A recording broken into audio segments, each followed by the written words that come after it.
Candy cane, where's my candy cane?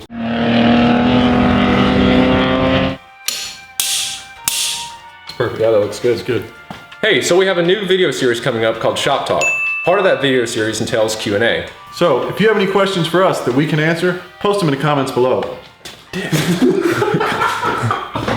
Welcome back to another Feature Garage vlog. Today we're going to attempt to fire up the INTEGRA Type R. Yesterday I gave Dave a potato so he could film himself tying up the loose ends on the INTEGRA Type R.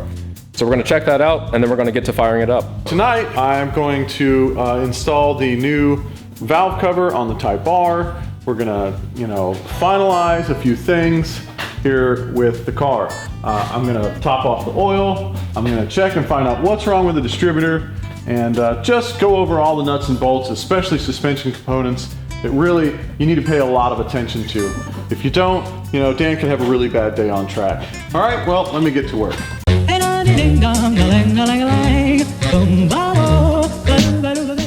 I got a couple packages in from Dan. Let's get her open. I know what this is. I've never been able to unpackage one of these myself, brand spanking new. Never been able to afford one, at least I thought I couldn't. Turns out they're not terribly expensive. Dan said he got this for somewhere around 200 bucks. I think that's really an okay price for what you're getting here. I'm gonna make sure I don't cut deeply into the tape. Now, what you've been waiting for, one brand spanking new valve cover. Brand new Type R valve cover. That's really, really nice. Never seen one brand new unused. All right, here's something I'd really like to touch on. Literally. This is Dan's header. It's a PLM header. It's a stainless steel unit. It's a pretty decent header. Not a super high-end header at all, but it does a really good job with his engine and its combination. What I want to show you is how you should handle one of these stainless headers, especially if you've had your grubby fingers all over it like I have when I was working on the car. Here is just a plain old white t-shirt. Of course, it's a Honda t-shirt. It's gonna be our sacrificial rag today. And we have some isopropyl alcohol. I always like to rub these headers down with some alcohol. It'll get all the fingerprints off of them and get all the oil and all the gunk off of this header before I reinstall it and we start it up. You start it up with all that oil and fingerprints and gunk on it, you're guaranteed going to have some weird looking spots on the header that you just spent, $300 to $1,000. So if you're smart, you get your gloves out and you spend a little bit of time rubbing down these tubes with this rubbing alcohol. Dan likes his stuff nice and neat and clean, as do I. This is just one of those extra steps that I know he would appreciate. I personally would, so obviously so will Dan. Something I've done before is I bought a brand new header one time and soaked it in WD-40 with a rag over and over and over. Just rubbed it in, rubbed it in, rubbed it in, rubbed it in. Then installed it on the car and fired it up. And boy, did it make some really neat colors across the tubing. Something else to give a try. It doesn't last forever. Obviously the header's gonna cook it off, but still made it look really neat for quite a while. We'll see if it fires up. I think either the cams are too much for it to idle smoothly on stock ECU, but we have plans for tuning and we'll see if that helps. We never mentioned the cams that are in this engine. They are Skunk 2 Pro 2s, which is a pretty healthy cam. A lot of drag racers use it. Same cam that's in my drag engine back there. I don't know how they're going to react in this car, but they should make some horsepower. It's got the valve train to support it. It's got a nice header. We'll just have to see. It's one of those things you test around, find out. It's got adjustable cam gears. We'll just see what happens. Okay, floor it.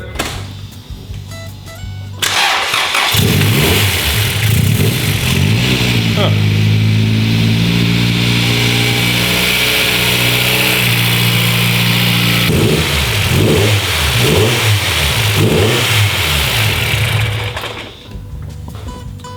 think it just needs tuned around.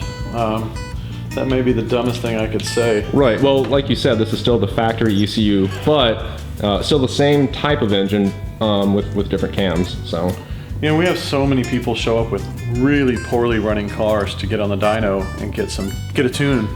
And it's almost never a tuning problem that's keeping the cars from running right. Okay. Most of the time, it's a car problem. It's a mechanical problem. There's some sensor that's failed, or there's something. A lot of cars come in out of time because they're new builds and guys, you know, rush them. This car, you know, I'm 99.9% sure that it's not out of time. Okay. I'm sure that all the sensors and all the things are working properly. The only thing that's a little weird is this is not Dan's distributor. His distributor has failed. It's at work right now. I'm going to change the coil out with my junky screwdrivers I have here at the shop. At home, I could not get the rotor button undone because it had been there its entire life. So I took it to work today, and we had such a busy day at work that I just couldn't get to fixing it. And so it's still sitting on my box at work. Transmission filler up tube. This is somebody's lawn ornament. Had to have it. It's shaped perfectly. And you stick it right in and fill her up. Pro tip, if you need to fill up your transmission and your INTEGRA Type R, go steal your neighbor's candy can out of their front yard. It works really good. You still have to hold it. I've got one at work that works even better because I had just the right nipple for the end. But it works pretty good. Dan uses this Torco RTF in his transmission. And it, you know, he likes it. It works really well. Man, we're not doing a retake. Oh, there's a doodad there. Okay. Oh. Yep. Oh, nice. Does that have a zoom lens? Sure. Oh. It's so bad. It's bad, dude. I shouldn't have done that in my shop. Oh, dude. Bad, no good. Make sure I'm not pouring it on the floor or in the pan directly below the candy cane. Can I have the wrench? Yes. All right, thank you.